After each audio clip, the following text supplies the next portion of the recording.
Profe. Sí, profe. Bárbaro. De la clase pasada, bueno, no pudimos desarrollar demasiado el ejercicio 7, pero bueno, lo dejamos planteado, leímos la consigna, les habíamos explicado, Andrés les había explicado cómo se estructuraba, cómo debían estructurarlo y resolverlo. La solución está desde hoy a la mañana temprano, que está disponible. Antes de empezar de lleno con la unidad 7, no sé si quieren o tienen alguna duda que quieran plantear.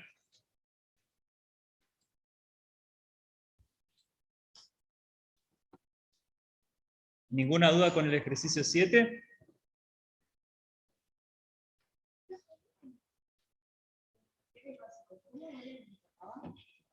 Materiales básicos.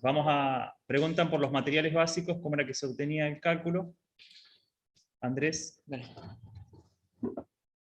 A ver si se me ve en el Zoom. Ahí está. Bueno, el ejercicio dice, los materiales básicos utilizados para la elaboración como el acero especial representan el 40% del precio de venta del producto y se paga a los proveedores 60 días después de la compra. Ahí ¿se ve el Excel en el Zoom? ¿O? Sí, sí, está compartido. Bien. Bueno, habíamos dicho que el precio de venta, acá, ventas netas, está dividido por productos, los aros y los pernos. Entonces, los materiales básicos serían el 40% del monto de ventas netas de aros más el 40% de ventas netas de pernos. Se puede calcular así por separado, o se podría agrupar estos dos en ventas netas y estos dos en materiales básicos. Es lo mismo, por ahí agregando una fila más puede facilitar un poco más visualmente y no ahorrarse algún cálculo. Entonces, por ejemplo, se hace la celda anterior, el monto anterior, multiplicado por 0,4, que sería el 40%. Después, la mano de obra era el 15%, es lo mismo, entonces en vez de 0,4, pero en vez de 4 es 15, o sea, el 15% en vez del 40%. Se calcula como porcentaje, y después el pago se va a realizar 2 meses después, o sea, 60 días después. Este monto que está en julio, estos dos montos, recién se van a pagar en septiembre, cuando se haga el presupuesto financiero, va a estar en septiembre, pago materiales básicos, acá ya está agrupado, el monto multiplicado por 1,21, porque esto es neto.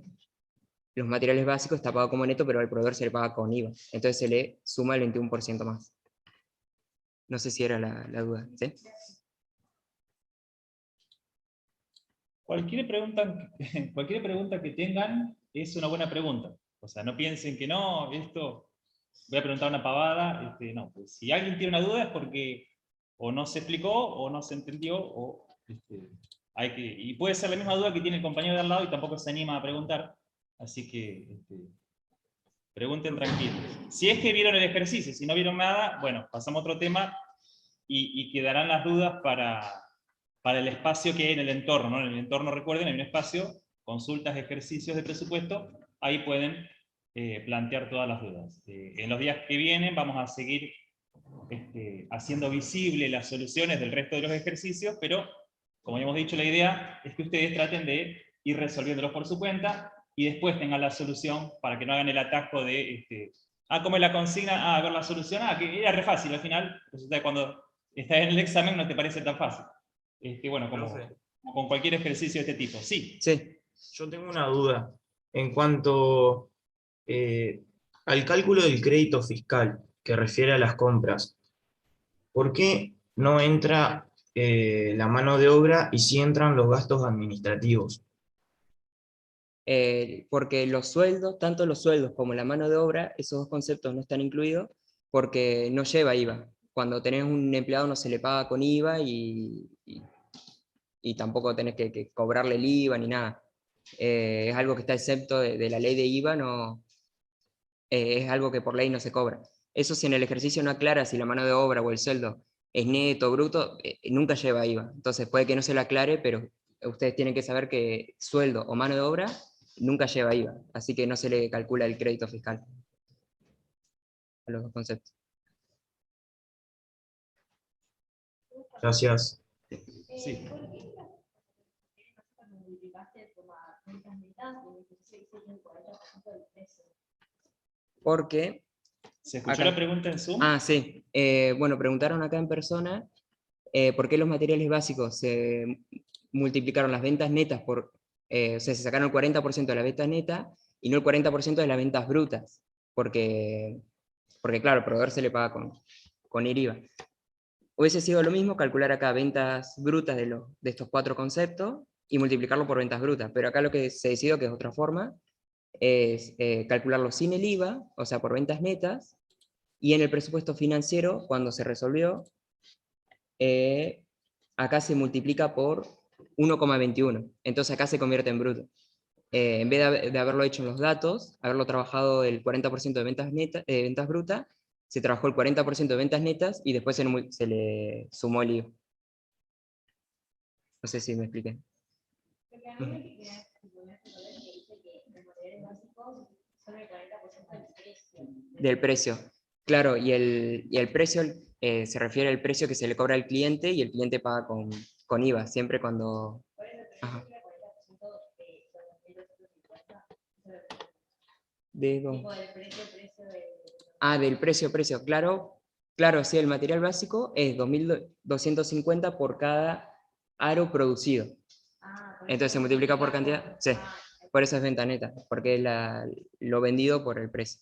En realidad Y terminaría después- siendo lo mismo si vos multiplicaras el precio por 40% por la cantidad, como dicen, el orden de los factores no altera el producto. Es lo mismo que hacer precio por cantidad por 40%. O sea, es una multiplicación donde son 3 factores que se están multiplicando, este por este por este. Si yo pongo uno primero o último, no cambia. De nada. ¿Alguna más? Profe, otra consulta.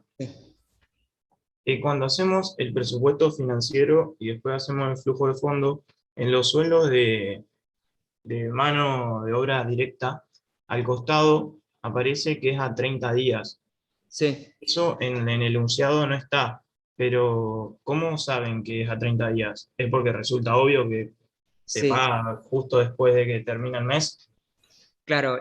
Bueno, la mano de obra y el sueldo, aparte de que no llevan IVA, algo más que puede que no está claro en el examen, pero que ustedes tienen que irlo como sabiendo, es que el sueldo y la mano de obra se paga el mes siguiente.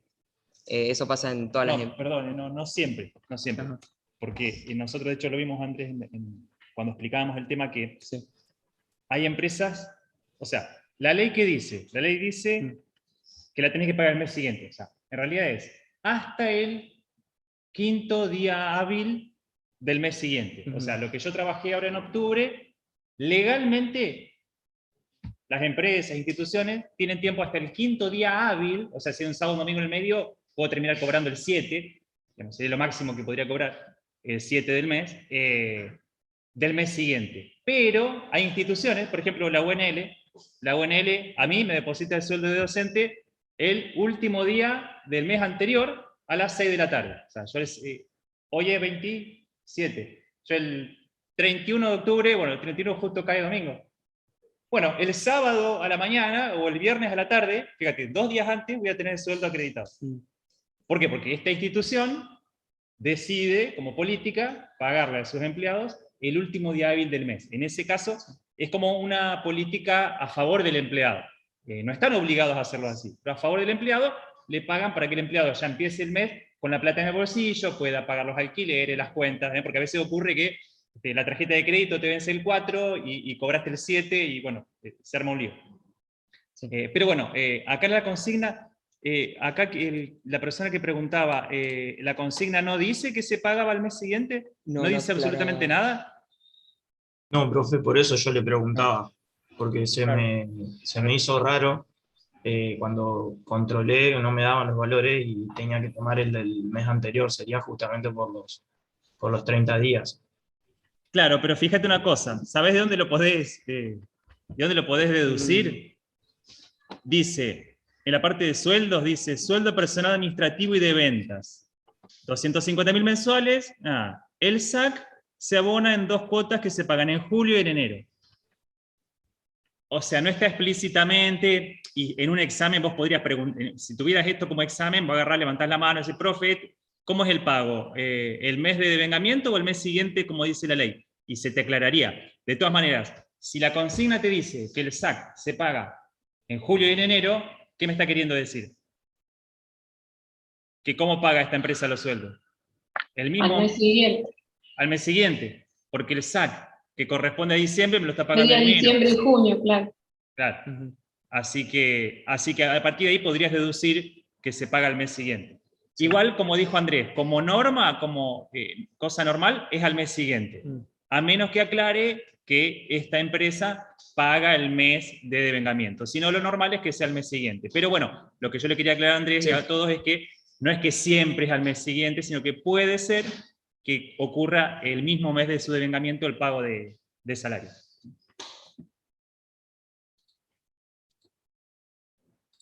¿Alguna más?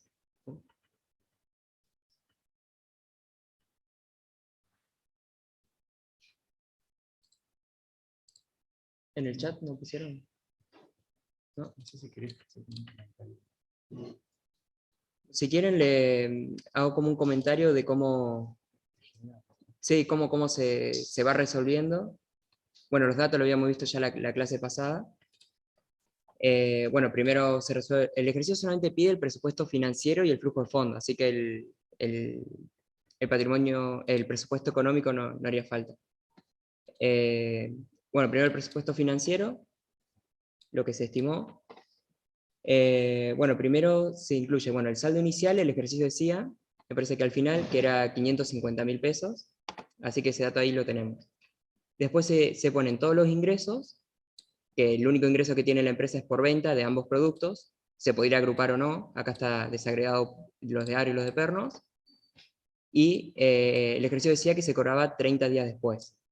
Esto es antes del cambio esto es antes de lo que pasó en la realidad, el flujo de fondos. Entonces está el total de ingresos que sumar las ventas. Después está los egresos, todos detallados, está el pago de materiales básicos a proveedores, se hace a 60 días el mes siguiente, entonces todo lo que decía, por ejemplo, bueno, en julio se pagaba en agosto, los números están corridos uno a la derecha en la celda. Los sueldos, bueno, acá en pago a proveedores hay que incluirle el IVA porque en los datos lo habíamos calculado sobre ventas netas y no brutas, entonces acá está sumado el IVA.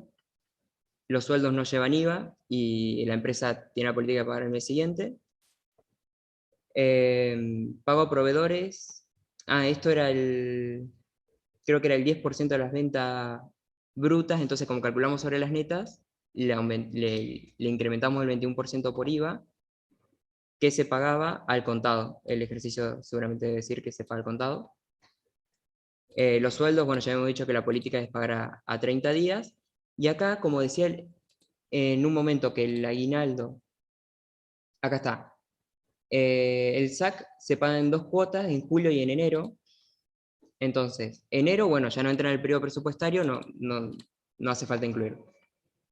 Y lo de julio ya está sumado, acá está el monto, el sueldo de siempre, pero se le aumenta, se le paga un sueldo y medio, ese medio corresponde al pago correspondiente del SAC que se le paga en julio.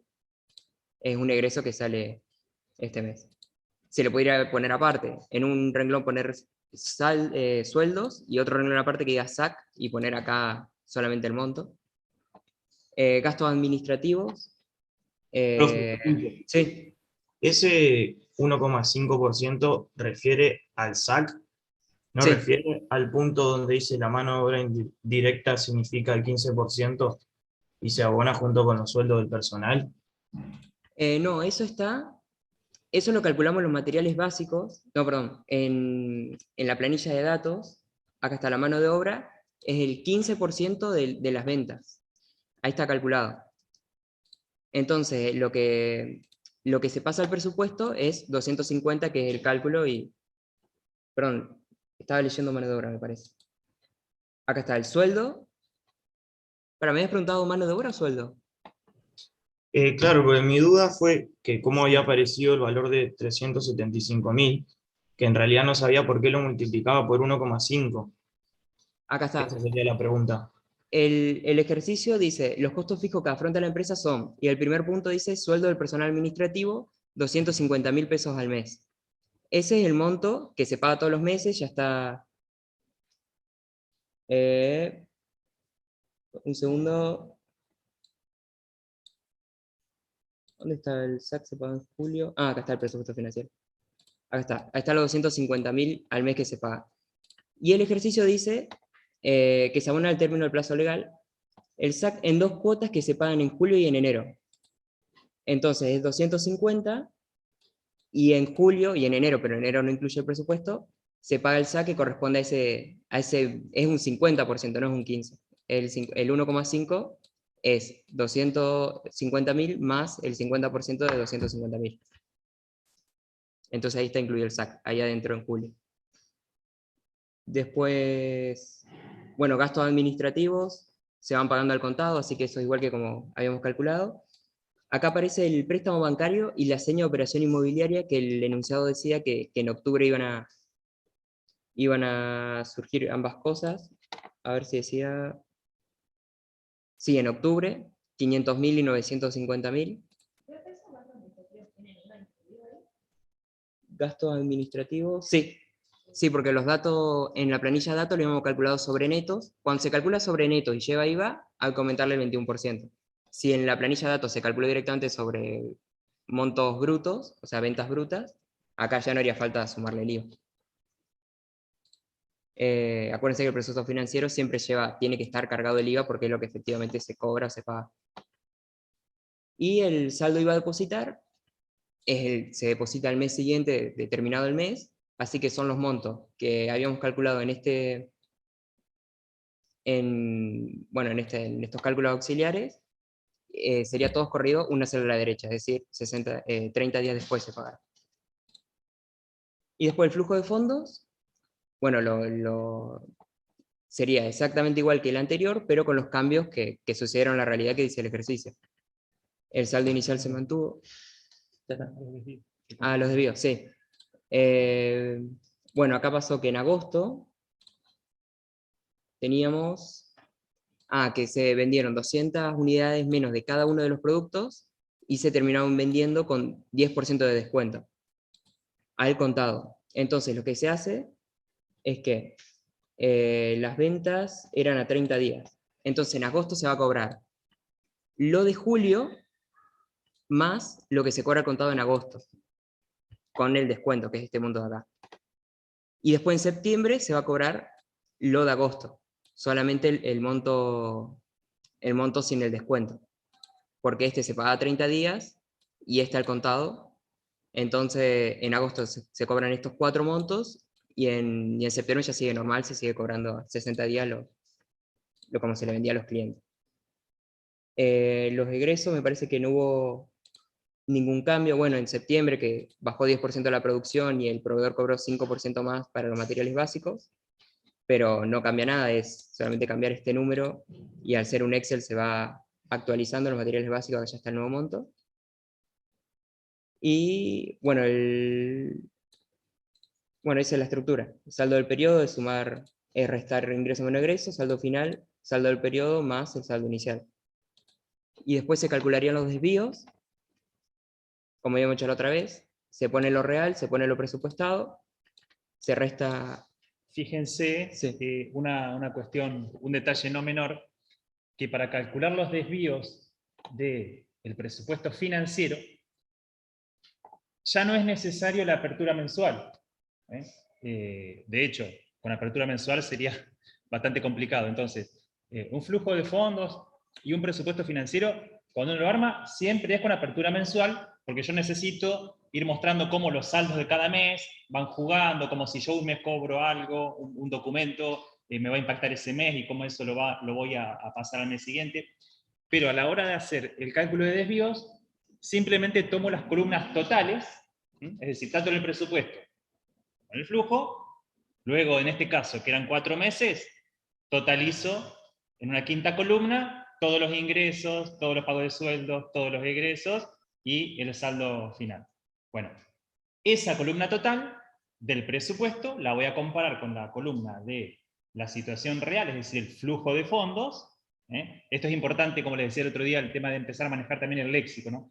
Presupuesto y flujo de fondos. Las dos hablan de lo mismo, son iguales, los números son parecidos, la estructura es la misma, pero uno es un presupuesto, porque es cuando yo estaba antes, y otro es el flujo de fondos, lo realmente ocurrido, el flujo de fondos real.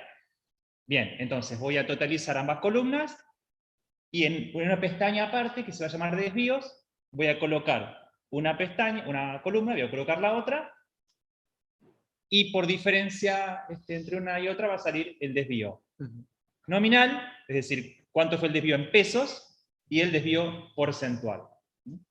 Sí. Respecto a cuando ustedes copien en la pestaña esta desvíos, fíjense que cómo copian los datos, porque obviamente que si ustedes toman en el Excel estoy hablando, ¿no? Ustedes toman la columna total, le ponen copiar y pegar, les va a pegar cualquier cosa. ¿Por qué? Porque la columna esa totalizaba toda una serie de filas. Lo que hay que hacer es un pegado especial que se llama, Sí. donde solo se copian los valores. Acá lo muestro, copiar, y se pone botón derecho, acá está pegado especial, y lo pegas con Uno que tiene un uno que numerito. sí, uno que dice un numerito, me está tapando justo el zoom, pero bueno, acá está, 1, 2, 3, y ahí se pegan con numeritos. Te Por ahí. copia los números sin el formato. Sí. Una alternativa a esto es, en la columna, uno se sitúa, digamos, obviamente respetando la misma estructura, y uno hace igual, y con si querés hacerlo, Dale. con el mouse vas y buscas en el cuadro correspondiente la celda, Por ejemplo, la primera celda, en este caso, ventas netas de AR, por ejemplo, ventas netas. y ahí aparece. Ahí aparece, ¿eh? ¿Y de ahí qué hacen? Ubicate el mouse, Sí. y en el margen inferior derecho, Ah, sí. claro, lo Bueno, arrastran, ¿y qué hace Excel? Te busca todos los mismos, ustedes han estudiado Excel en informática, ¿no? O sea que una base tienen. Bueno, esto lo deben manejar entonces. Excel, ¿qué hace? Te busca las mismas celdas que están abajo de las que buscaste.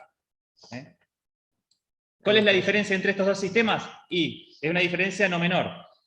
Que si yo copio y pego valores, esos valores quedan esos valores estáticos. Si después me puse a revisar el presupuesto y cambié algo, en los desvíos no se me va a reflejar, porque yo ya había copiado los valores. En cambio, si yo hago esto, de ir y buscar y tildar y darle enter a la celda y después arrastrar, ¿qué ventaja voy a tener? Si yo modifico algo, automáticamente se modifica. Porque ahí lo que le estoy diciendo al Excel es, andá y buscame la celda A4, y después la A5, la A6, la A7. Si yo modifico la A4, o la A5, o la A6, o la A7, ese cuadro donde yo le pedí que me lo busque, automáticamente se va a modificar. Porque me está buscando la columna esa exacta. Sí. No, si puede repetir el proceso, que se me cortó internet del segundo que hizo recién.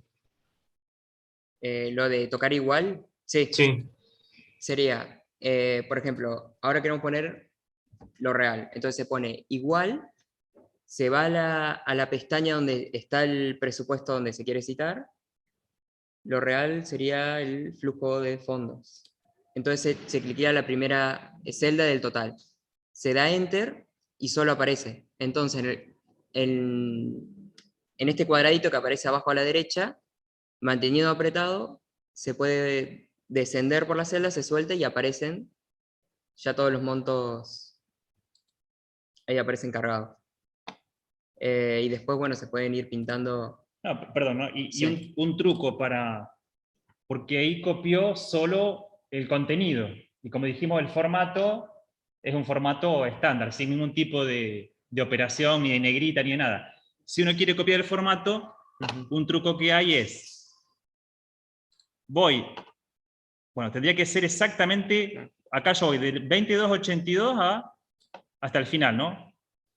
Bien, entonces yo tendría que ir ahí, lo vuelvo a elegir a toda hasta acá era, ¿no? Hasta el 8. Sí. Vuelvo a elegir el mismo, digamos, la misma cantidad el mismo rango de celdas que copié, voy a copiar formato, que a ver, acá está, que es el pincelito este, como un pincel de pintura, copio formato, y tengo que ir y ponerlo encima del mismo periodo, la misma cantidad de celdas acá. Entonces ahí me copió el formato del mismo bloque de celdas. Si el bloque de celdas ese, copio y pego el formato. De todas maneras, esto del formato es algo menor, esto va para los detallistas. Y si se llegan a olvidar, siempre se puede manualmente ingresar el número, pero bueno, es para no perder tiempo del examen en eso. Sí, el ingreso manual sí, también está sujeto a a errores. errores de tipeo. Sí. Bueno, entonces, esto era como la otra vez, real presupuestado, los desvíos lo real menos lo presupuestado, y el porcentaje se calcula el desvío sobre, o sea, dividido lo presupuestado. Sí, bueno, y el análisis es como algo que tienen que redactar describiendo conceptualmente qué es lo que sucedió, por qué se dieron estos desvíos. Y este es un ejemplo, dice, el saldo final de los 6 meses baja un total de 337.000, acá está, o 3,7, que es este porcentaje, respecto al presupuesto. Esto se da porque si bien tanto los ingresos como los gastos descienden, los primeros lo hacen más fuertemente. Acá aparece que los ingresos descendieron un 2% y los egresos 1,5%. Por eso se puede afirmar que ambos descendieron, pero descendió más los ingresos. Los ingresos totales del periodo disminuyeron 814.000, es decir, 2%. Acá estaba, 814.000, 2%, respecto a lo presupuestado. Esto se debe a dos factores principales. El descuento, esto ya estaba en el enunciado, el descuento del 10% en las 400 unidades del mes de agosto, es decir, las 200 de perno y 200 de aro, que se vendieron más baratas, 10% más barato, y en la baja de producción del 10% en septiembre. ¿Se acuerdan que acá en septiembre habíamos puesto que descendió 10% la producción? El enunciado lo decía.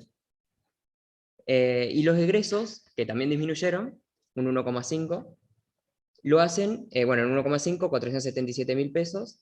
Los gastos bajan, los gastos son los egresos, porque la baja en la producción de septiembre hace también bajar los gastos proporcionalmente. El enunciado decía que era 40% de lo producido, el 15% de lo producido, el 10% de lo producido. Y además afectó el incremento del 5% en el costo de los materiales básicos, que el proveedor decía que en septiembre, me parece, aumentaba el costo 5%. Entonces ahí tuvimos que pagar más, fue un mayor egreso. Materiales básicos, acá está, que se tuvo que pagar. Y bueno, y eso sería como comentar a qué se deben los desvíos. No sé si algo.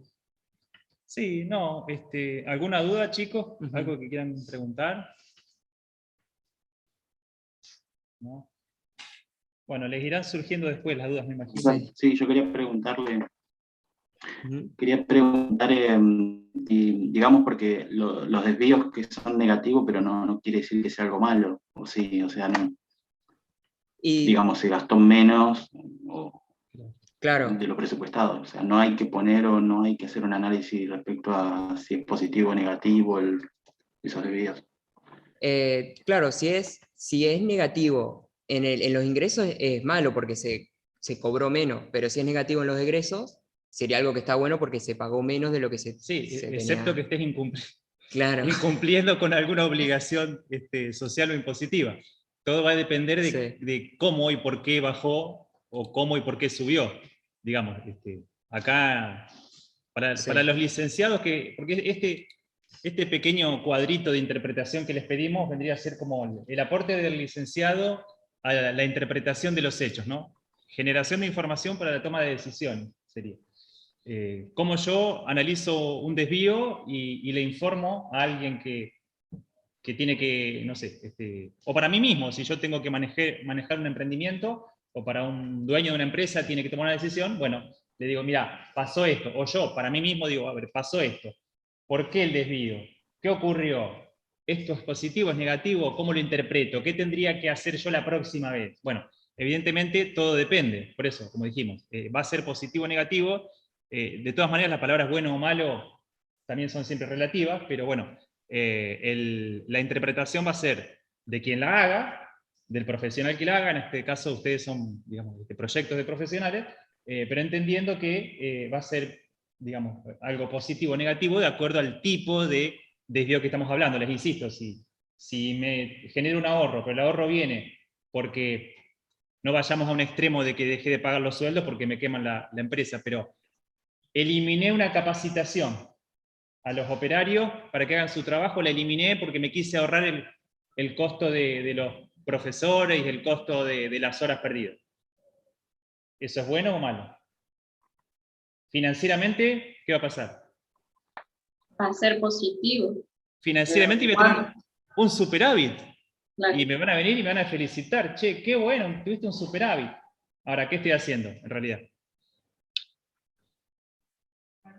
Pero, Y estoy claro, si perdiendo. no se capacitan, después puede ser un desastre operativo. Y si no los capacito, van a trabajar más lento, van a trabajar peor. Va a haber van menos producir- producción. Van a producir menos. Entonces, por eso, la interpretación, les insisto, es del profesional que la hace. Siempre va a haber cosas que pueden ser interpretadas para un lado o para el otro. Hay otras cuestiones que no, que siempre son interpretadas para el mismo lado. Así que, bueno, esa es un poco la idea de ese texto que les pedimos. Es como también nosotros darnos cuenta que ustedes no es que simplemente hicieron operaciones matemáticas, pum, pum, pum, más, menos, desvió, sino que entendieron, razonaron el caso y entendieron qué fue lo que ocurrió. Sí, incluso en este ejercicio, claro, en este ejercicio 7, acá como que se ahorró dinero que no se gastó, pero también hubo que en septiembre disminuyó la producción 10%. Entonces, parecería que es bueno ahorrar, pero también eso influye en las ventas, porque al no producir no se vendió, o sea, todo como que no es tan clasificable entre bueno y malo por ahí las cosas, por ahí hay que analizar qué pasó con el contexto, si fue una decisión. En el ejercicio 1 habíamos puesto que bueno, que los dueños se habían sacado, creo que era 15.000 pesos por mes que se estaban sacando de la empresa, cómo eso influye, se puede, como que vayan razonando el enunciado y qué pasó con los desvíos y ir comentando qué pasó entre lo presupuestado y lo real. Profe, en el parcial, ¿qué son estas unidades? ¿Va a haber preguntas teóricas o vamos a tener que resolver un caso y analizarlo justamente con esta conclusión? No, el parcial va a ser básicamente un caso sobre el cual van a hacer un ejercicio de presupuesto, o económico o financiero, y sobre ese mismo caso van a tener que seguramente plantear objetivos, indicadores, áreas críticas. En la clase de hoy vamos a ver áreas críticas, en la clase del lunes vamos a ver indicadores, y en la clase del miércoles vamos a ver tablero de control, que el tablero de control es como que un poco resume, sumariza lo que son áreas críticas, objetivos e indicadores. O sea, va a ser eminentemente práctico, pero práctico con una base cierta teórica, porque para redactar objetivos vos tenés que tener claro cómo se redactan objetivos. Para proponer indicadores tenés que tener claro qué es un indicador y cómo se arma, bueno, y todo eso tiene un entendimiento primero conceptual, ¿no?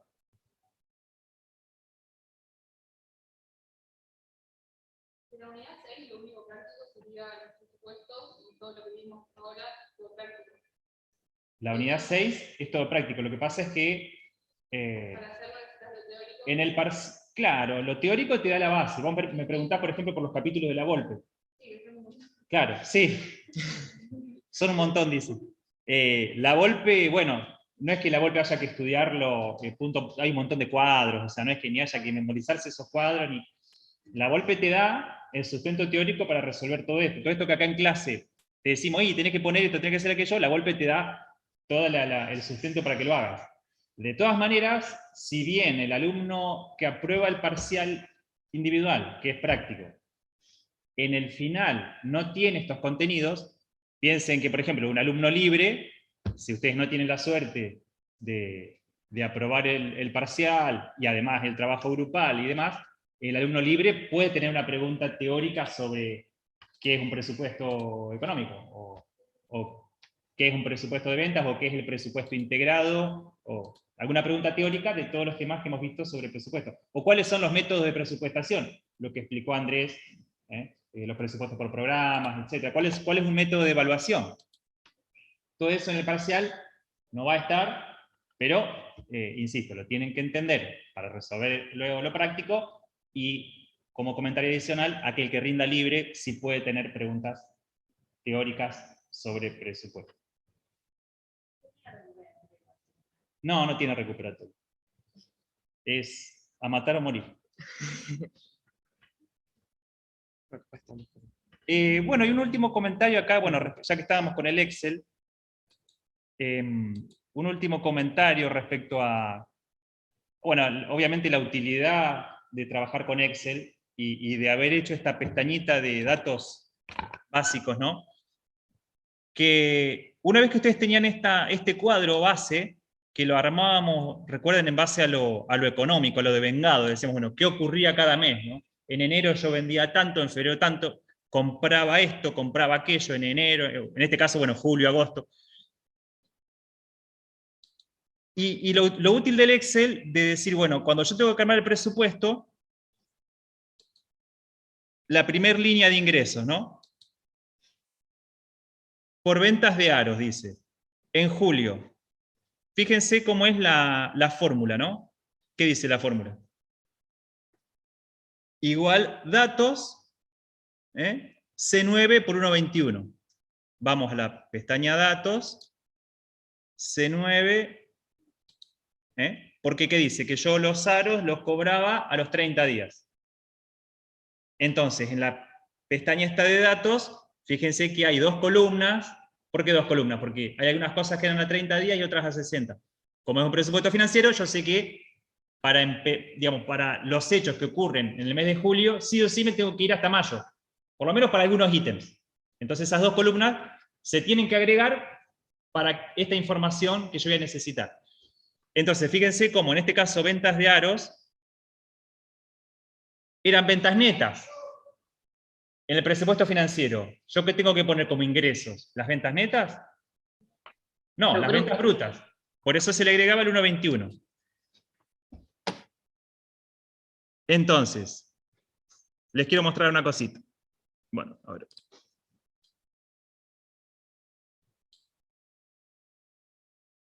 Para obtener ese número dijimos que hacíamos igual y buscábamos en la pestaña de datos las ventas netas de aros, esos 2.700.000, y lo multiplicamos por 1,21.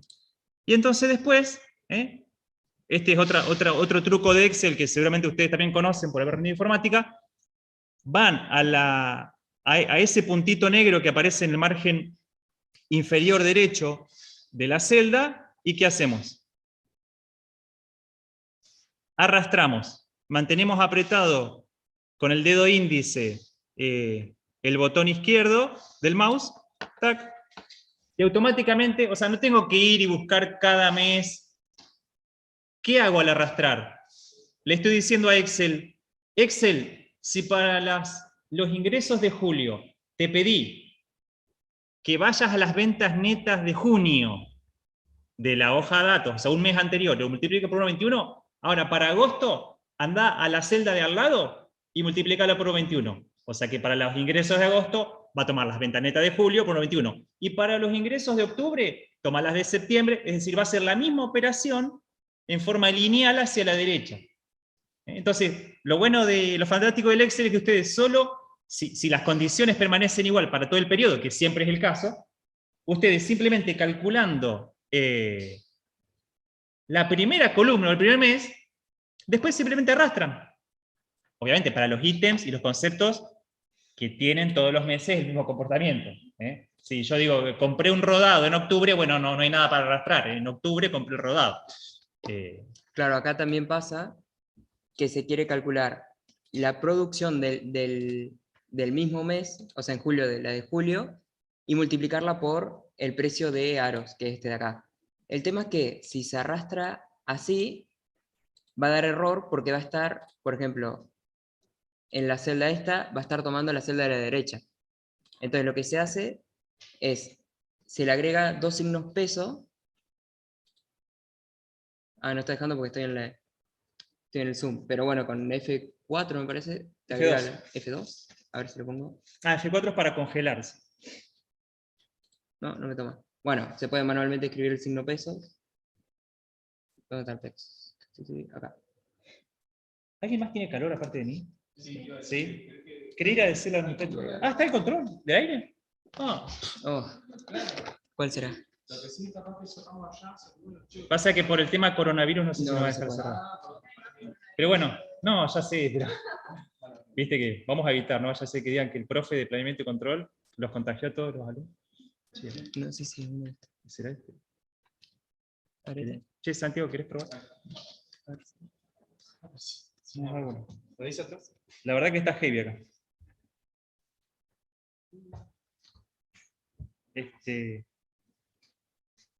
Bueno, creo que esto está. No sé si- Si no le preguntás, los muchachos de debería, gracias, Santiago. Bueno, sí. Una oración que anterior, o sea, la calificación sería, digamos, El parcial va a ser en horario de clase, sí, sí. Nos lo vamos a comprometer en otro horario que no sea este. Así que sí. Bien, estamos entonces con este ejercicio y con el tema de presupuestos, insisto. Posibles dudas que surjan, las podemos ver en las clases que vienen, acá presencialmente o en el mismo Zoom, rápidamente, o preferentemente que queden escritas en el entorno y las respondemos ahí. ¿Mm? ¿Estamos? De la unidad 5, no, es de las 6 en adelante. ¿Dice algo en contrario el entorno? Ah. Sí, sí, en el entorno figura qué unidades entran, pero si mal no recuerdo es de las 6 en adelante. ¿Sí? Bueno, creo que esto está. Bien, ¿estamos entonces? Si quieres parar de compartir. Bueno, ahora entonces Sí. vamos a meternos en la unidad 7. En realidad la unidad 7 ya estuvimos de alguna manera, porque control presupuestario es justamente una de las herramientas de control de gestión y del control en general. A ver. Pero ahora vamos a ver conceptos generales sobre el tema de control. Esperen que abrimos el Power.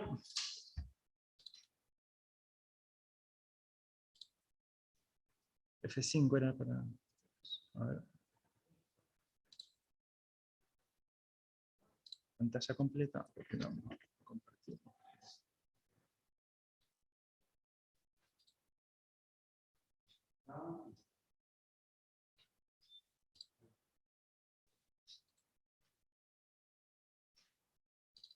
Bien, ahí estamos compartiendo.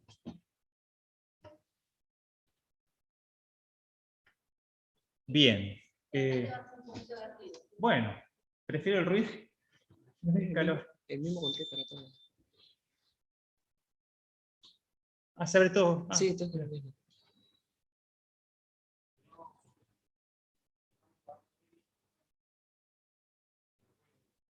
¿Se puede elegir? ¿Se puede apagar este y prender estos dos? Dale, gracias. Sí, es como demasiado ruido que hace. se vibra mucho. Ay, era lindo el vientito. Porque no hay nada del otro Ay, lado. qué lindo. Sí, llega, bueno. Bueno, vamos a ver qué nos llega de allá atrás. Disculpen en el Zoom que estamos acá con temas técnicos de refrigeración.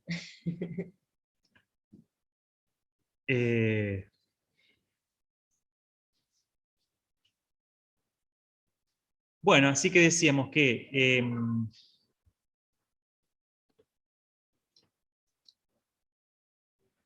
primero entender que, bueno, como es el mismo nombre de esta materia, ¿no? Planeamiento y control. Muchas gracias. Uno no puede planificar si no sabe que después va a hacer algo con esa planificación. Una planificación estratégica o de cualquier tipo que se pone en un cajón y nadie le hace un seguimiento, no tiene ningún sentido. Y de la misma manera, digamos, uno dice, yo voy a controlar qué está pasando en mi organización, pero para controlar, primero tenés que haber pensado qué querías hacer, porque difícilmente, si no, ¿qué estás controlando? Bueno, que no me roben. Bueno, esa es una auditoría. Es una auditoría operativa, no estás haciendo un control de gestión a ver de cómo está tu organización.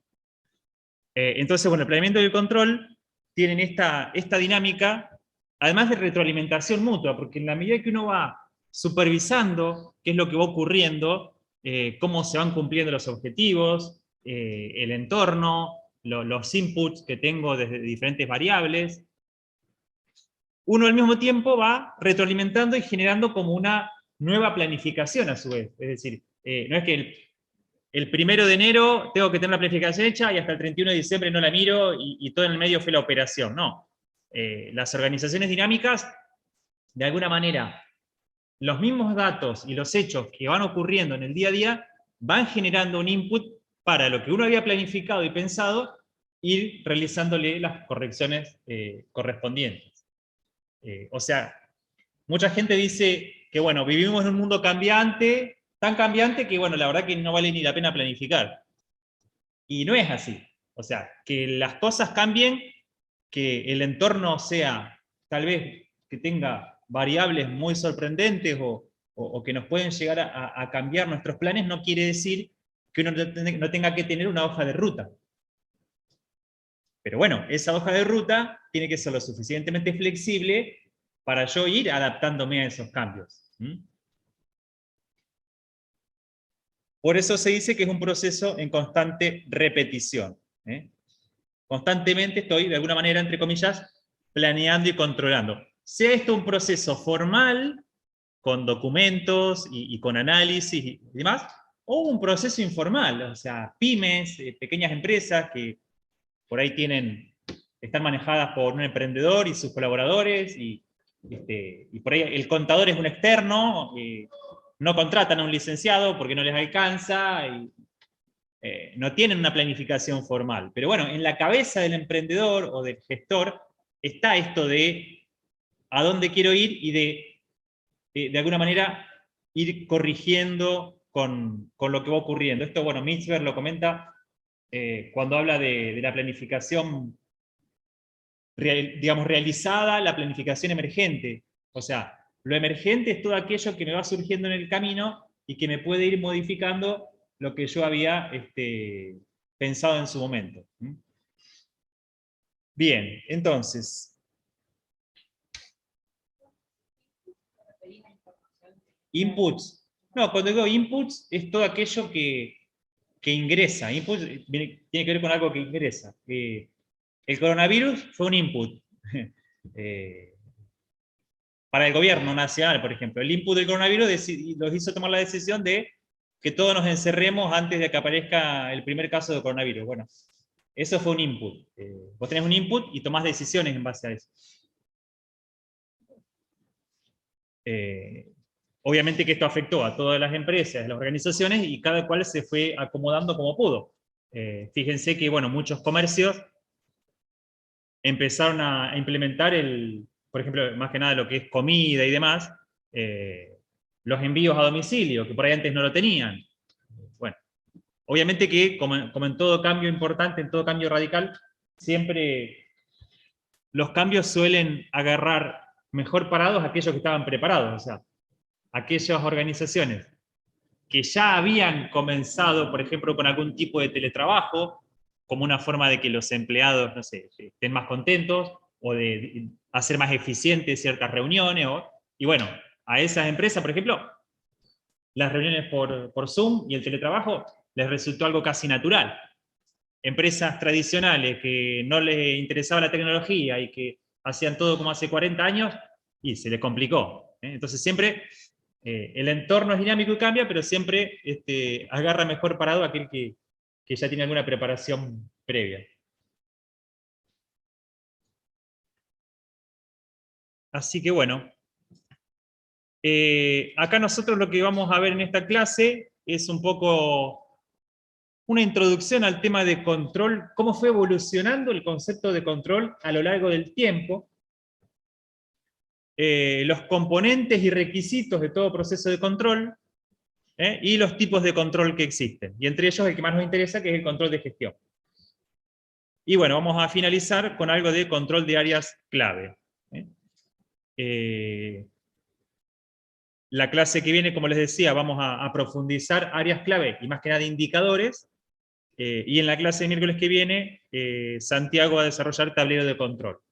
Cuadro de mando integral es otra herramienta un poco más compleja que bueno, la podemos llegar a citar muy por arriba, pero en realidad ustedes esa herramienta la van a ver con más profundidad en quinto año en sistemas de información gerencial.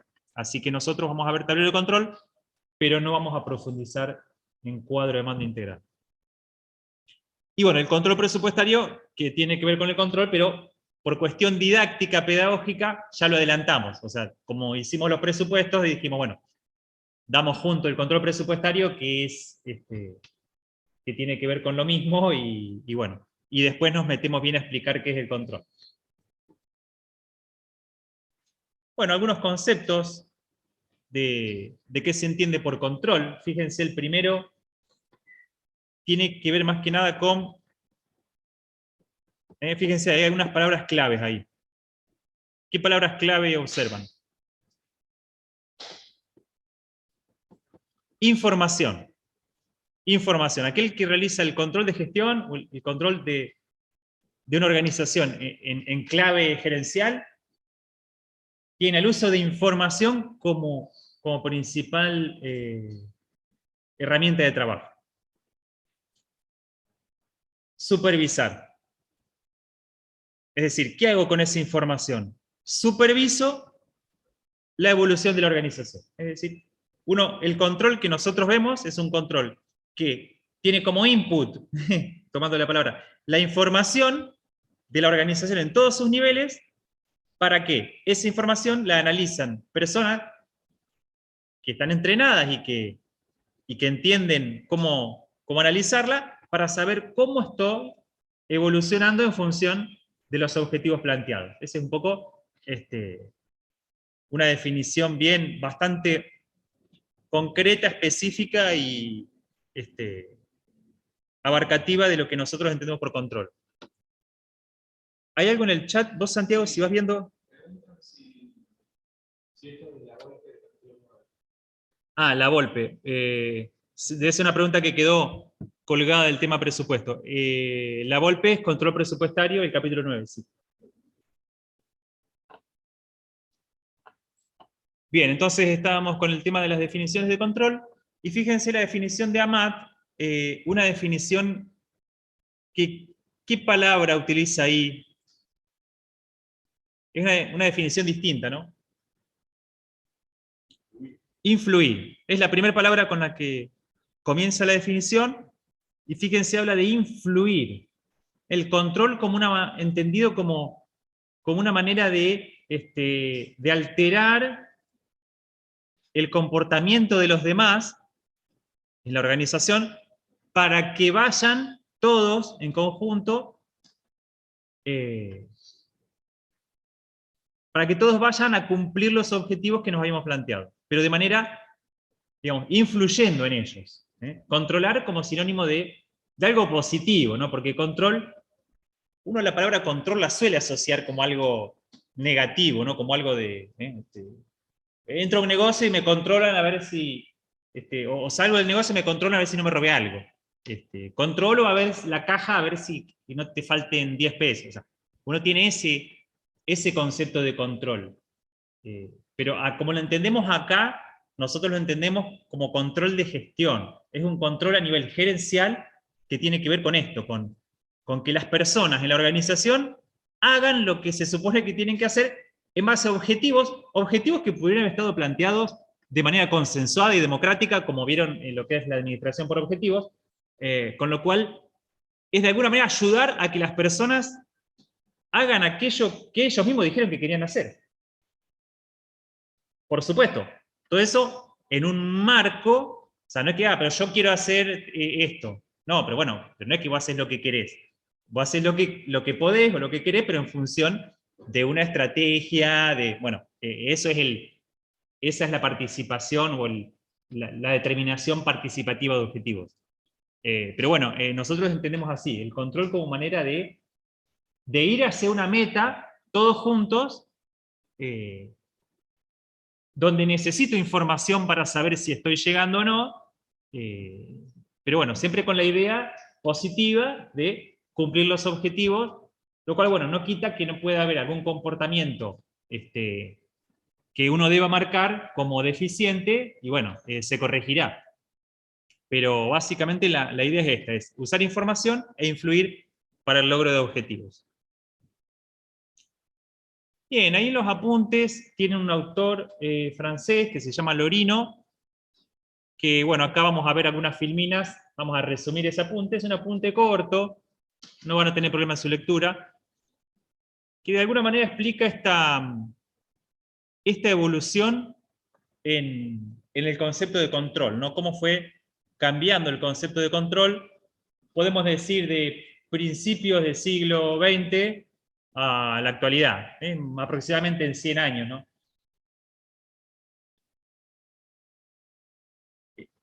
Ahí lo tenemos a Chaplin en una película que, digamos, donde esta imagen, ¿qué muestra? El operario, ¿qué es ahí? Es parte de una máquina. Ahí la gente del Zoom, si quiere hablar, también puede hacerlo, porque acá parece que estamos hablando nomás para la gente de la clase. Sí, eso es el chat viejo. Bien. Entonces, ¿cuáles eran las, decíamos, este operario que está como mezclado con la máquina, ¿no? Es como un engranaje más de la máquina productivista. ¿Esto en qué contexto ocurría? En un contexto donde había estabilidad, donde había información perfecta, donde la única preocupación era bajar los costos, y donde existía un factor productivo dominante.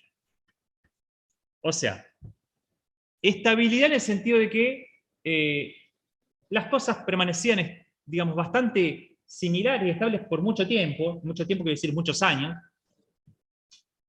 Los conocimientos que se iban generando es como que seguían siendo útiles a medida que pasaban los años, no había grandes disrupciones, no había... O sea, esto no quiere decir...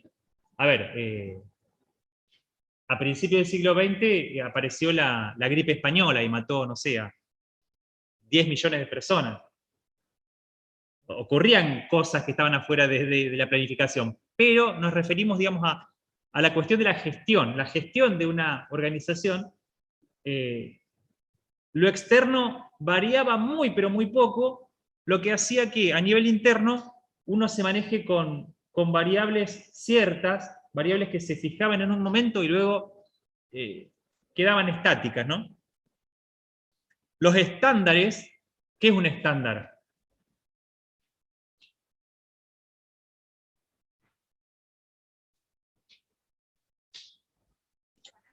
Un parámetro. Un parámetro general sería. Un parámetro general. Claro, un estándar se puede interpretar como un parámetro. Se puede entender también como una meta, ¿no? El estándar, nosotros acá lo interpretamos también como una meta. O sea, el estándar, es decir, que yo quiero lograr, no sé, supongamos esta empresa productiva quiere lograr 1000 unidades por mes de producción. Bueno, ese es el estándar. El estándar es 1000. Entonces, ese estándar se fija y queda fijado por mucho tiempo, porque no hay nada a mí, ni en el contexto, ni en lo interno, que me impida seguir produciendo 1000, y que 1000 sea el óptimo. La información perfecta, que era el segundo factor de este control tradicional, tiene que ver con que el gestor, el gerente general, viene a ser como una especie de, digamos, de maestro de ceremonia, como el que dirige una orquesta, ¿no? Tiene todo, digamos, conoce todo y tiene todos los datos.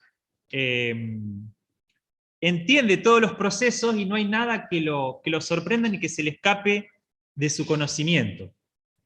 Favorecido también por la estabilidad de la que hablábamos, como las cosas no cambian, uno podía como aprender en una organización todos los procesos, todo lo que ocurría, y total, eso que uno aprendía me seguía sirviendo, o sea que lograr la información perfecta de mi organización era algo relativamente accesible. El tercer principio que menciona Lorino tiene que ver con, de alguna manera, la obsesión por los costos. Si ustedes estudiaron bueno, Administración 1, habrán visto el tema de Fayol, Taylor, bueno, todo lo que era la producción de la época de Fordista, ¿no? De Ford, la empresa Ford de automóviles que todavía existe. Allí fueron las primeras acciones que tienen que ver con lo que se llamó administración científica, la medición de tiempos, ¿no? Había una obsesión por medir el tiempo de los operarios y de bajar costos de esa manera, como haciendo que la gente haga las cosas más rápido. Bueno, la obsesión en esta época era la de los costos. ¿Por qué? Ustedes me dirán, ¿por qué? ¿No les importaba a cuánto fijaban los precios? ¿No les importaba hacer una campaña de marketing? Y no, porque uno tiene que hacer una campaña de marketing cuando uno tiene que competir. Cuando tiene que competir con otro, y entonces yo hago una campaña de marketing para que me elijan a mí y no a él. No lo contraten, contrátenme a mí, cómprenme a mí que yo soy mejor que él. ¿Por qué? Por esto. Para eso es una campaña de marketing. Esta es una época en la que, bueno, la famosa frase que decía Ford, la gente puede elegir el color que quiera del auto siempre y cuando sea negro. O sea, había una gran capacidad de elección, ¿no? ¿Te gusta el negro? Sí. ¿No te gusta? Bueno, va a ser negro el auto. ¿Qué pasaba? Cuando te querías comprar un auto, o sea, estamos hablando de una época en la cual la forma en la cual las personas se manejaban o se trasladaban era con carretas. Entonces, bueno, que aparezca el auto es como si ahora viene una empresa que inventa, no sé, los autos voladores. O sea, y a todos nos encanta la idea de andar en autos voladores. Dentro de 100 años van a ser normales los autos voladores, pero hoy tengo que elegir el auto volador que me vende esa única empresa que existe. Bueno, esto era lo mismo. Entonces, como estaba esta ley de Say, ¿no? Toda oferta crea su demanda. No hace falta preocuparse por la parte de las ventas. Yo me encargo por producir, bajar los costos y después le pongo un precio que la gente lo pueda comprar. Y listo. No me importa. De hecho, no existía el concepto de marketing, no se había inventado el término marketing todavía, ¿no? Estamos hablando de 1900, 1910, 20.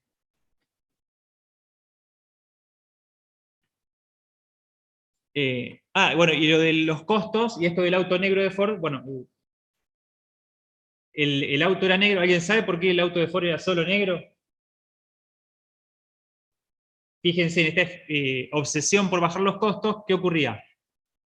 La pintura que usaban y que habían probado para pintar los vehículos, había una única pintura de un único color, que era una pintura negra, que es la que tenía un secado ultra rápido. O sea, pintaban el auto y en unas pocas horas estaba seco. Y eso solo se lograba con una determinada pintura de una determinada marca, que era negra, y no la sabían hacer o no la querían hacer otro color.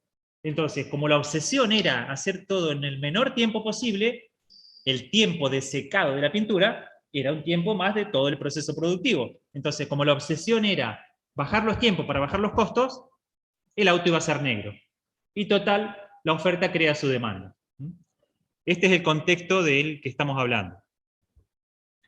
Y el cuarto factor, la cuarta variable, es este factor productivo dominante. O sea, estamos en una época donde hay una variable que me determina básicamente el 50, 60 o 70 o más % de mis costos. Y por lo general era la mano de obra.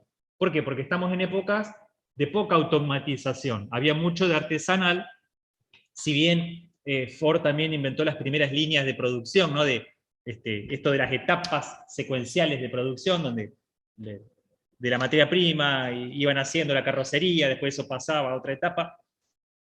Así todo, no es como ahora, donde, bueno, uno observa fábricas automotrices donde son máquinas y máquinas y puede haber 1, 2, 3, 5 personas, y todo un salón como este de grande, lleno de máquinas. Entonces, bueno, el modelo de control estaba dado por las primeras dos variables. O sea, como había estabilidad y como la información que tiene gestor era perfecta, entonces eso hacía que el directivo pueda establecer un óptimo y luego simplemente evaluar su cumplimiento. Estas filminas ya están disponibles en el entorno, ¿no? Les aclaro por si. Como todas las filminas de todas las clases, no hace falta que las copien, que ya están disponibles. Entonces, y en este marco, todo desvío es interpretado de manera negativa. Como digamos, este maestro de ceremonias tiene perfectamente en claro qué es lo que hay que hacer y cómo, y se fijan los estándares quedan en el tiempo, todo aquel que se desvíe de ese estándar y está haciendo algo mal. Así es como se interpretaba en esa época un desvío. Y el modelo de productividad, que dice Lorino, que obviamente si hay un factor, una variable que me determina el 80 o 70% de mis costos, una, que es la mano de obra, y tengo una obsesión por bajar los costos, ¿qué tengo que hacer para ser más productivo? Además de comprar la pintura negra, que es la que se seca rápido. Obsesionarme con los tiempos de la mano de obra. Obsesionarme con que el operario, como la foto de Chaplin, sea, digamos, un engranaje más de la máquina, y haga su tarea tan repetitiva como sea posible para que prácticamente hasta mientras sueña, mientras duerme, siga repitiendo lo mismo, y de esa manera yo me aseguro que la producción se va a hacer eficiente y rápido, y más barato, porque la hice en menos tiempo. El tiempo es dinero, así que de esa manera se logra la eficiencia, cronometrizando la mano de obra. Bien, ese es un contexto, como dijimos hace unos 100 años atrás, contexto que es bien diferente al que se fue desarrollando desde la segunda mitad, digamos, del siglo XX, después de la Segunda Guerra Mundial, década del 60, etc., donde, bueno, empieza a haber muchas más industrias, muchas más empresas, donde se le empieza a dar valor a lo que el consumidor quiere, donde aparecen las variedades, aparecen los colores. Es decir, ahora lo importante es administrar el valor, aparece el concepto del valor entregado. La importancia de administrar el cambio, esto de un mundo en constante cambio, lo cual me obliga a diagnosticar en forma permanente, y en un contexto donde el saber ya no está en la cabeza de un tipo, sino que está distribuido en las organizaciones.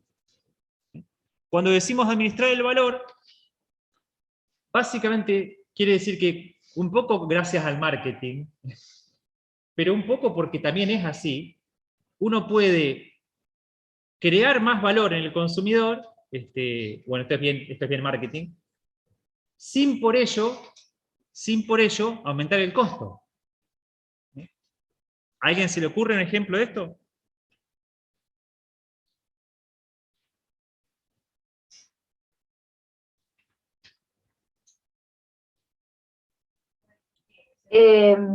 Profe, Sí, vale, después vamos con usted. Vanina. no, Abril, No. no sé si entendí bien, pero por ahí con algún detalle o algo que se ofrezca en el servicio, no aumentás el costo, pero aumentás el valor del producto. ¿Se te ocurre algún detalle? Y no sé, ahora con los emprendimientos que ponerle un sello a la bolsa o esas cosas que no es un gran costo, y para el cliente tal vez es algo lindo, no sé. Ajá, puede ser, puede ser. A ver, acá No sé si va por ahí. puede ser, ahora lo comentamos. Acá, ¿tu nombre cómo era? Lucía. Acá Lucía en la clase, a ver si la logran escuchar. No, yo he pensado como ella que, por ejemplo, cuando vas a un lugar y ya te atienden a la de una forma, te predispone distinto a una lugar que no te dan pelota, por ejemplo, pero es como que ya vas como de otra forma predispuesto, digamos. ¿La escucharon a Lucía? Se escuchó bastante bajo, profe. ¿Escuchaba? Claro. Bueno, Lucía, No, pero- le voy a repetir lo que dijo Lucía porque era el mismo ejemplo que iba a dar yo. Que es, bueno, tal cual. ¿Qué decía ella? Que cuando vas a un negocio y el que te atiende o la que te atiende lo hace de manera amable, con una sonrisa. ¿Cuánto cuesta una sonrisa? ¿Cuesta algo? Y el que llega a ese local, a ese comercio, a ese negocio, se va a ir más contento, obviamente, siempre y cuando la sonrisa y la amabilidad sean genuina y no sea, digamos, una impostura, que en un local donde parece que el que te atiende te está haciendo un favor y quiere que te vayas lo más pronto posible, ¿no? Que uno incluso lo ve hoy en día. Obviamente alguien me podría decir, si uno lo piensa más allá, uno diría, bueno, pero ese local que tiene esa empleada que es amable, buena y que te atiende bien, seguro que esa empleada es más cara que la mala onda. Pero bueno, entonces uno diría, hay un costo. Pero bueno, no necesariamente, podría ser la dueña la que atiende su local y ser amable y no hay un costo porque es la misma dueña la que atiende, digamos.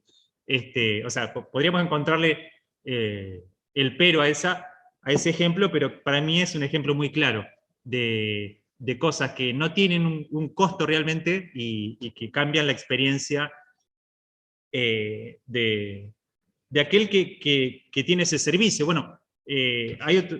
Si hay Sí. que buscarle el pelo, podría capacitarse a esa persona para que atienda de una forma determinada. Claro. Y después se replica en los otros. Santiago... Cuando va a un local y tiene una respuesta, después seguramente vuelve a su casa y le comenta, che, fue muy bien este local porque me está teniendo ese informe. Claro, uno podría capacitar al empleado, pero la capacitación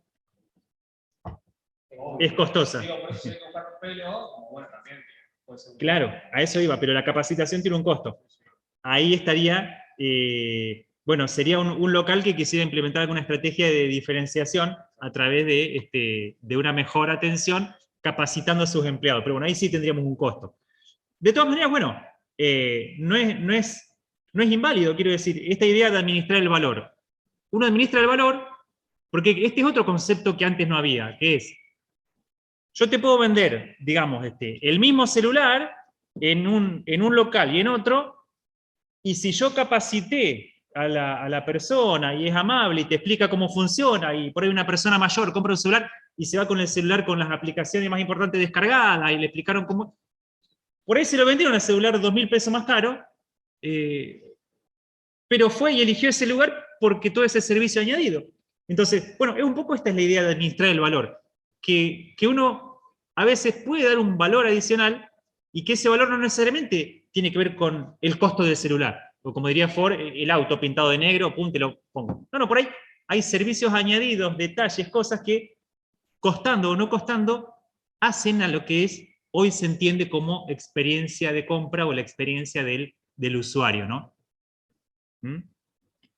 Bien, esto obviamente porque estamos en mercados competitivos y exigentes, o sea, me preocupo por satisfacer al cliente y por ser distinto y por ser mejor, porque tengo mercados en donde tengo que competir, como decíamos hoy. Bien, administrar el cambio, como decíamos, ya no hay, como decía Lorino, estabilidad, ahora hay cambio. Entonces, en un entorno turbulento, ya no puedo fijar un óptimo que quede fijo, ese estándar que quedaba durante años, permanecía fijo. Tengo que ser flexible, porque el óptimo es como que va cambiando al ritmo de los cambios externos. Entonces, tengo que ser flexible para de alguna manera todo el tiempo estar moviendo ese óptimo. Entonces, obviamente, tengo que diagnosticar también en forma permanente. Si el contexto me cambia, el diagnóstico tiene que ser permanente y la innovación también. Y entender también que en este diagnóstico permanente y en este cambio, los desvíos ya no son nocivos. Porque un desvío me puede estar marcando simplemente que el estándar quedó viejo. No, ese estándar era para otra época, no para la que estamos viendo ahora. Y a diferencia de lo que ocurría antes, no hay ahora un director de orquesta que tenga toda la información, sino que el saber es como que está distribuido en especialistas, diferentes especialistas en la organización, cada uno tiene como un pedacito de su verdad, y bueno, el rol del director de orquesta sí es hacer que la orquesta funcione, digamos, en armonía, pero ya sin saber y tener él todo claro qué es lo que cada especialista sabe, sino confiar en los especialistas en que ellos, digamos, me van a asesorar y van a saber cómo armar todo el rompecabezas que es hoy la organización. Los conocimientos, decimos, están fragmentados. Y entonces, bueno, como resumen de lo que es la etapa anterior o clásica y la nueva etapa, es que, como nuevo paradigma, miro hacia adentro de la organización, pero cada vez tengo que mirar más hacia afuera. Esto, ¿a qué herramienta vista en la parte de estrategia les hace acordar? Al FODA. ¿Y dentro del FODA? Bueno, hay interno y externo, pero cuando decimos mirar el afuera, ¿cuáles eran las herramientas del afuera, del FODA? De oportunidades y amenazas, ¿qué herramientas habíamos visto? Dos herramientas hay para analizar oportunidades y amenazas. ¿Cuáles son? No me preocupen, chicos. La fuerza de Porter. Porter, para analizar ¿qué? ¿Qué analiza la fuerza de Porter? ¿Qué entorno? Microentorno, el entorno competitivo. El competitivo, el de proveedores, clientes, competidores. ¿Y qué otra herramienta para analizar el otro? El PESTEL. Ahí en el chat. María Victoria, muy bien, PESTEL. El PESTEL. Fenómenos políticos, sociales, tecnológicos, más que nada el PESTEL. Porque, bueno, obviamente que puede surgir un nuevo proveedor, puede surgir un nuevo competidor, pero eso es en cuanto al entorno competitivo, pero las fuerzas estas macro, tecnológicas, sociales, los cambios de costumbres, son los que más atentos hay que estar respecto a esto de cómo me pueden afectar en mi desempeño. No estoy diciendo que la fuerza de deporte no sean importantes, ¿no? Las dos herramientas son importantes, analizan distintas cosas, pero bueno, el PESTEL analiza fuerzas más genéricas que afectan a todas las organizaciones y a todo el mundo, pero que impactan tanto a mí como a mis proveedores como a mis clientes. Bien, el foco ya no está puesto en los costos exclusivamente, sino que ahora también se mira el valor, la importancia de coordinar saberes de diferentes especialistas. El desvío tiene que ser como una alarma para ver qué fue lo que ocurrió, o sea, ¿realmente alguien se equivocó, tomó una mala decisión o el estándar estaba mal planteado, o el estándar quedó viejo? Bueno, es una alarma, como dice ahí, para repensar. El desvío tiene que ser para pensar, para analizar. Un poco lo que hacíamos en la parte de control presupuestario. Teníamos los desvíos y analizábamos, pensamos, bueno, ¿qué pasó? ¿Por qué? Esto es repensar los desvíos. Y el sistema de control que tiene que evolucionar, es decir, tiene que evolucionar al ritmo de todos estos cambios que estamos hablando. Como decíamos, bueno, hablábamos del control de gestión. Control de gestión. ¿Qué es el control de gestión? Bueno, es este tipo de control que está un poco en el medio, entre lo que sería un control muy superior y otro de bajo nivel. El control superior es el que hace el dueño, por ejemplo, de una empresa, ahí se lo ve jugando al golf con su principal proveedor, el dueño de su principal proveedor, donde le dice, che, viste qué lindo el día, viste el gobierno, sí. Y viste que apareció uno que te está vendiendo lo mismo que vos acá, pero 2 pesos más barato, ¿no? ¿Cómo? Esa cosa de las que no te enterás si no es probablemente en alguno de estas situaciones informales. Por eso dice que es un control cualitativo, es un control informal. No es que el dueño se sienta y dice, voy a hacer un PESTEL. O sea, no, el tipo va a la cámara que agrupa a todos los que hacen lo mismo que él, va y se junta y visita a clientes muy importantes, y visita a sus proveedores muy importantes, y anda por la calle. O sea, es como un tipo que es una esponja que está analizando qué es lo que pasa, de lo que afecta a su organización, para tratar de tomar decisiones, pero de muy alto nivel. Es un planeamiento, el planeamiento podríamos decir estratégico. y un nivel institucional. Nivel institucional le llamamos a esta parte de lo que sean los dueños.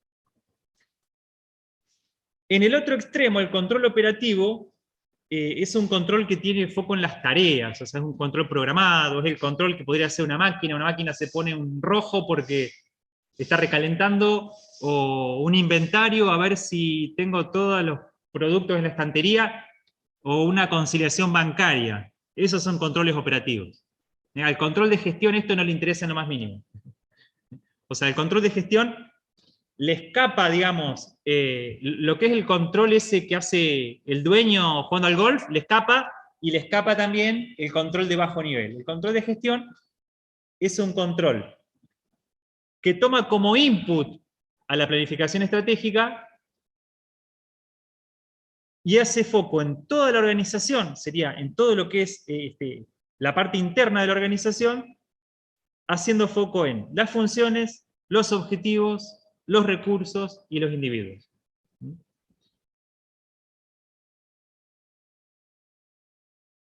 Generalmente a cargo de una gerencia, que bueno, puede ser una gerencia de control de gestión, una gerencia de planificación y control, se le llama de muchas maneras. Obviamente que dependiendo del tamaño de la organización va a ser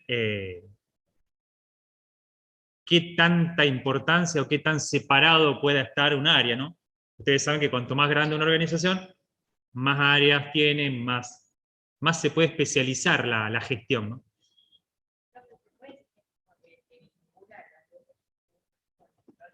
¿Cómo, Lucía? Sí.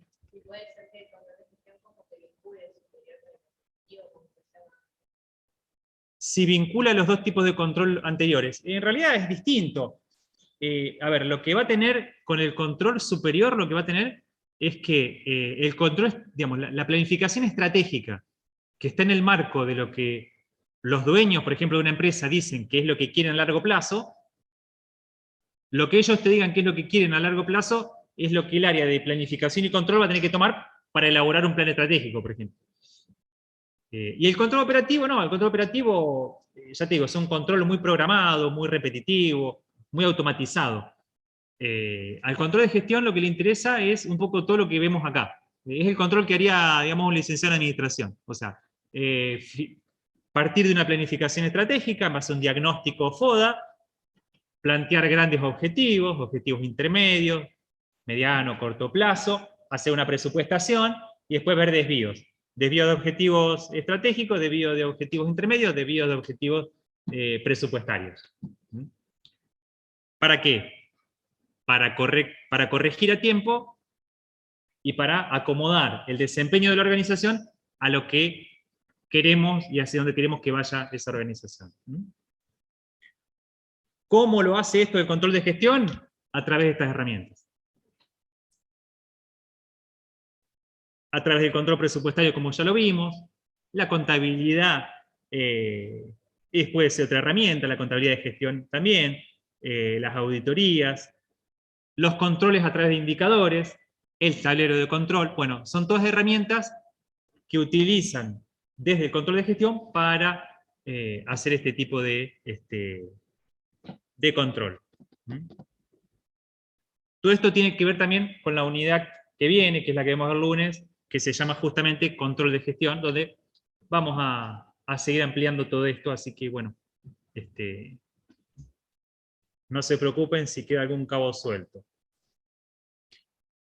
Bien, de lo visto hasta acá, siendo las 15 horas, llevando 1 hora y media de Zoom, y ya pensando cuándo terminamos, de lo visto del Orino, de las bases del control, ¿alguna duda? ¿De los tipos de control? ¿Quieren preguntar algo? No, profe, por mí no. ¿Tan claro está? ¿O explicaron, o entendieron todo o no entendieron nada?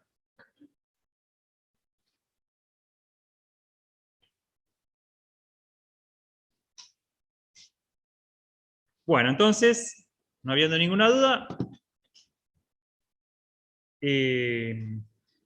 ahora un ratito Corina, me estaba escribiendo con Corina que en un ratito se va a conectar por el tema de... No, ahí me pasó, Diego, por la clase presencial. Sí. Ahí pego en el chat para que Silenciado. no, si lo, yo ahora veo en el chat el doc como para que puedan ponerse para la próxima clase.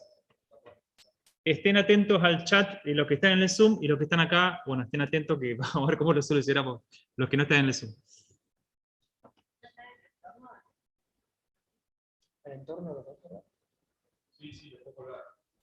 El foro. ¿Querés que lo abramos, Santiago, ahora? O sea, la idea es que acá se van a anotar para las próximas clases. No, no, se lo pongo a los chicos para el chat. No, a ellos se lo tendría que pasar por el top. Dale. Se vayan escribiendo. Así que, Pasa que yo no sé si todos tienen claro, ¿esto para qué es? ¿Para que se anoten? Para que se anoten a las otras clases. No, porque es por las clases nuevas. Claro, de hecho es la clase de hoy y sí, acá lo que le pasó es para el 3 y para el 8. el 3 y el 8.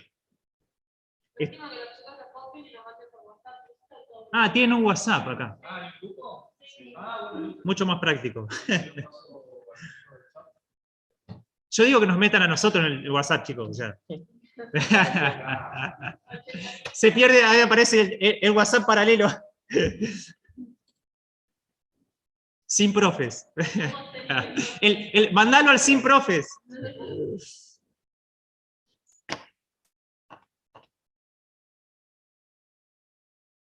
Bueno, ahí está. Chicos, bueno, hagan como quieran con eso. Bien. Hablando de clases presenciales, la hojita con los inscriptos. Bien. Sí, hay dos chicos que entraron después. ¿Me dicen los nombres? ¿Sí? Uga. Y uno más, Cheto. Ahí continuamos, chicos, en el ¿Por Zoom. Cheto? Augusto. ¿Algo más? ¿Más? ¿Tienes más? Bueno, estamos con los temas operativos de la materia. ¿Mm? ¿Estamos? ¿No hay ninguna duda? Bueno. Entonces, y ahora nos vamos de Lorino, nos pasamos a Gili, que es el otro autor que tienen ahí en el entorno para leer, que nos va a hablar de los componentes y requisitos de todo proceso de control. Es decir, ¿qué es lo que debe contener cualquier proceso de control? ¿Mm? Típica pregunta de examen. ¿Cuáles son los componentes de un proceso de control? 5, estos 5 que ven acá. Indicadores. ¿Indicadores por qué? Porque para controlar necesito tener algo. ¿Necesito tener qué? Un número. Un indicador, básicamente, ustedes piensan en indicador, es un número. ¿Qué tipos de indicadores hay? ¿Cómo se calculan los indicadores? Y demás, lo vamos a ver en la clase del lunes. Así que no se la pierdan. Se las recomiendo. Es algo que me dice a mí dónde estoy parado el indicador. El indicador es esto. Ventas, 10.000 unidades, pum, 10.000. Eso es un indicador. A veces los indicadores es más útil que te dé como una relación entre variables. Que me diga, por ejemplo, no 10.000 unidades, que me diga, no sé. El mes pasado. Que compare con el mes pasado, por ejemplo. Eso se llama tasa de variación. Entonces, no es 10.000 unidades, es 5% de incremento respecto al mes pasado.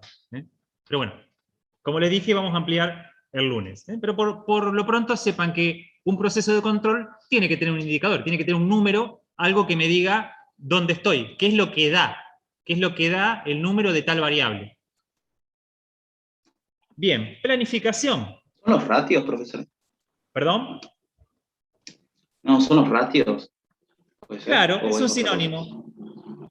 Es un sinónimo. De hecho, ratio vendría a ser un tipo de indicador, porque ¿qué quiere decir? Ratio es una, no sé si un anglicismo, ¿no? Porque de ratio. Ratio en inglés es una relación entre dos variables, es lo que nosotros le llamaríamos un índice.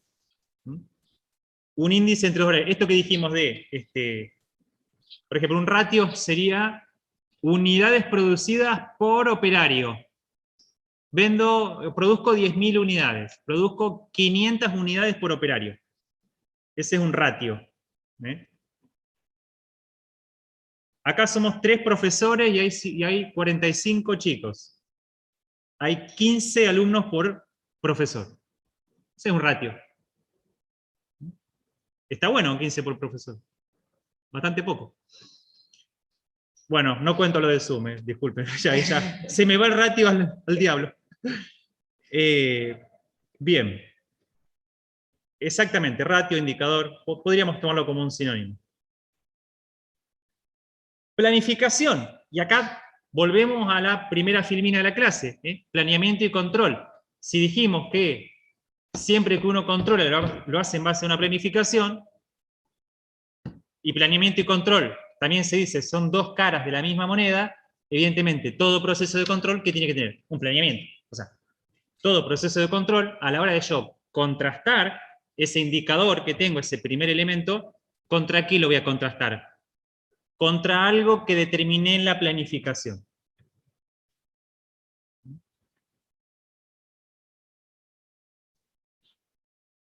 ¿Qué dije recién? Contra algo que determiné en la planificación. ¿Qué determiné en la planificación? A la hora de planificar, que es el punto 2, determiné que mi indicador, el punto 1, tiene que tener este valor objetivo. X, 10.000, dijimos 10.000 unidades. Entonces 10.000 es mi valor objetivo, o como decíamos hoy, mi estándar, mi meta. Todos sinónimos también. El valor, como dice ahí, deseado para el indicador. Ese es el valor objetivo. Fíjense lo del semaforito. ¿Por qué aparece un semáforo? Porque a veces está bueno, más que nada esto, por ahí también lo puede comentar Santiago en la clase del miércoles que viene cuando veamos tablero de control. A veces los tableros es común que se pinten, los resultados se pintan con colores, ¿no? Amarillo, verde y rojo. ¿Por qué? Porque de esa manera me doy cuenta si el valor objetivo, si el valor objetivo está dentro de lo deseado, va a ser verde. Si no llegó a lo deseado, pero bueno, anduvo cerquita, y yo tendré que determinar qué es ese cerquita, ¿no? Y bueno, le pongo un amarillo. Es como decir, y este número no estuvo bien, pero tampoco te preocupes tanto. Es una alarma, es una precaución. Y el rojo sí, como que es típico que cuando, si por ejemplo un gerente de control de gestión le presenta al presidente de un directorio un tablero de directivo, ya vamos a ver qué es un tablero directivo en la clase del miércoles que viene, ese tablero puede estar pintado, y si está pintado en base al criterio de los semáforos, ¿qué es lo primero que va a mirar el presidente del directorio? Todo lo que está en rojo. O sea, te va a cagar a pedo por todo lo que está en rojo, pero fíjate lo que está en verde. No, bueno, pero ¿qué pasó acá? Porque lo rojo es lo que requiere probablemente una decisión inmediata. Lo verde, bueno, lo que anda, déjalo que ande. ¿Cómo? Claro, si está en verde, ¿qué quiere decir que está en verde? Quiere decir que el valor objetivo del indicador es igual o superior al fijado en la planificación. Superior en un sentido positivo, ¿no? Quiero decir, porque si estoy hablando de costos, supongamos gastos de publicidad, y el gasto de publicidad es superior, y seguramente yo lo voy a marcar en rojo, porque los gastos por lo general, cuando yo gasto más, es algo entre comillas, por lo general, ya hablamos de esto al principio de clase, negativo. Y todo lo que sea ingreso de más, lo voy a marcar como verde. Pero insisto, la semaforización uno la determina. Es decir, lo ideal es que cada indicador que uno plantea tenga previamente una semaforización de escalas predeterminada, ¿no? Entonces, por ejemplo, ventas del periodo 10.000. Bueno, yo ya sé que de 10.000 para arriba lo voy a marcar como verde. De 9.500 a 10.000 creo que va a ser amarillo, y menos de 9.500 va a ser rojo. Entonces eso yo lo determino de antemano. Cuando calculo el indicador, cuando saco el dato de cuáles fueron las ventas de octubre, yo ya sé si va a ser amarillo, verde o rojo, porque ya planteé de antemano cuáles eran mis escalas. ¿Se entiende? No es que en el momento digo, para mí 9.700 y le mandamos un amarillo. No, digamos, uno tiene que plantearlo de antemano en función de un entendimiento de que por qué sería amarillo, de que por qué sería rojo. Bien. Un 9.400 no lo marcaría en amarillo, dicen. Si 9.500 era amarillo, 9.499 es rojo. Y sí, es como la nota de ustedes, chicos, en algún punto hay que... porque si no, al que sacó 68, pero al que sacó 67 es uno menos. Claro, pero el que sacó 66 es uno menos de 67, y así aprobás al que sacó 40. Bueno. Bien. Entonces, indicador, el número. Planificación. Cómo generé, qué pensé que quiero hacer, o qué número, digamos, ese número indicador, cómo quiero que sea, y el valor objetivo es ese numerito que yo planteé, como meta. Cuarto componente de todo sistema de control, sistemas de información. Ya dijimos, ¿recuerdan el primer concepto, la primera definición de control? Dijimos que controlar era recolectar información para ver, bla, bla, bla. Bueno, la información es el cuarto componente. ¿Por qué? Porque ese indicador al cual le fijé una meta y demás, ¿cómo hago para llegar a ese indicador? O sea, de alguna manera, 10.000 unidades producidas. Ajá. ¿Y quién te dijo a vos que se fabricaban 10.000 unidades? De algún lado salió ese 10.000. O sea, hay algún sistema de información donde se cargan las unidades producidas y donde yo pueda decirle, mira, decime cuántas unidades se produjeron desde el 1 de octubre a las 0 horas hasta el 31 de octubre a las 23:59. Track, 10.000. Porque, no sé, tal vez es una fábrica que trabaja las 24 horas y el 1 de noviembre a las 0 y 1 minuto ya hay otra unidad producida, pero esa no la voy a poner porque ya es del día siguiente. Bueno, sistemas de información es la manera en la que recolecto la información que voy a volcar en el indicador.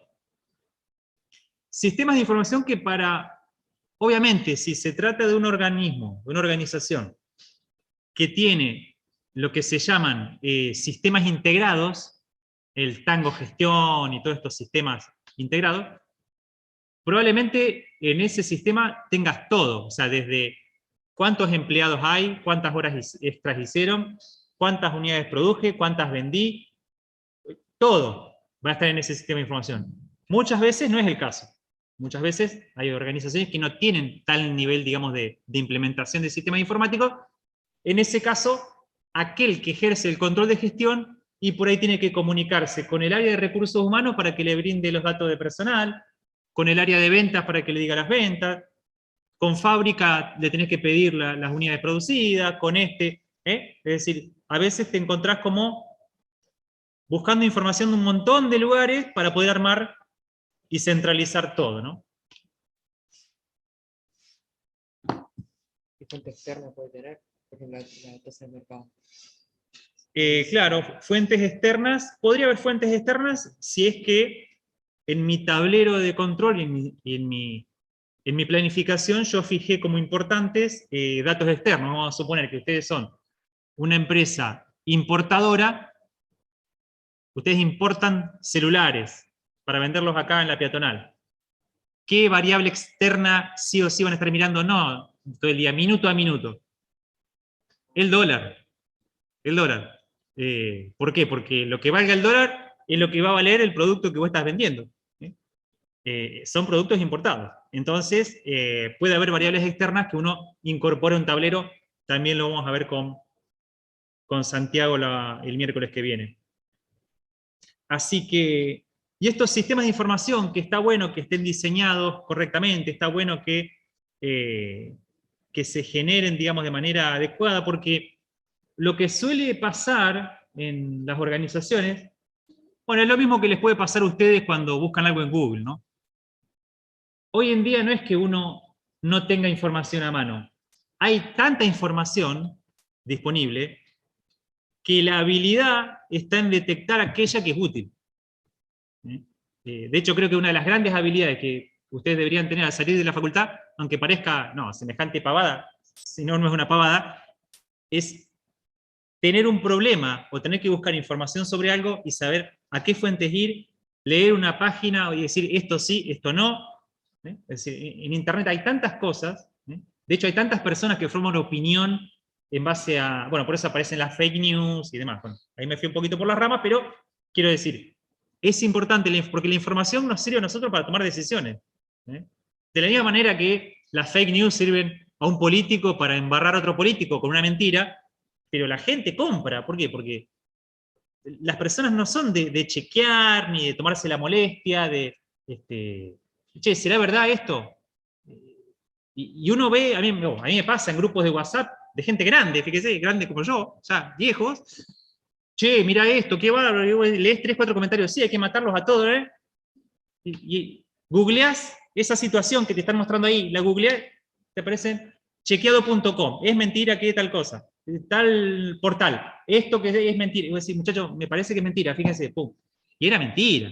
O sea, entonces, bueno, justamente la información para tomar decisiones, puede ser un ciudadano para tomar decisión política, en nuestro caso, como gestores necesitamos información de qué está pasando en el adentro y el afuera de la organización para saber hacia dónde vamos y qué curso de acción tengo que corregir. Así que bueno, muy importante tener bien diseñados los sistemas y saber cada indicador de qué lugar lo voy a sacar, de qué lugar voy a sacar el dato. Y por último, y no menos importante, la evaluación. La evaluación. ¿Qué quiere decir la evaluación? Es el momento en el cual, bueno, ¿qué hicimos cuando veíamos control presupuestario? Teníamos lo presupuestado, teníamos los datos reales, ¿y qué hacíamos? Comparábamos. Eso es evaluación. Calculábamos los desvíos. Simplemente contrastábamos real menos presupuestado. Y decíamos, esta fue la diferencia global, esta fue la diferencia porcentual.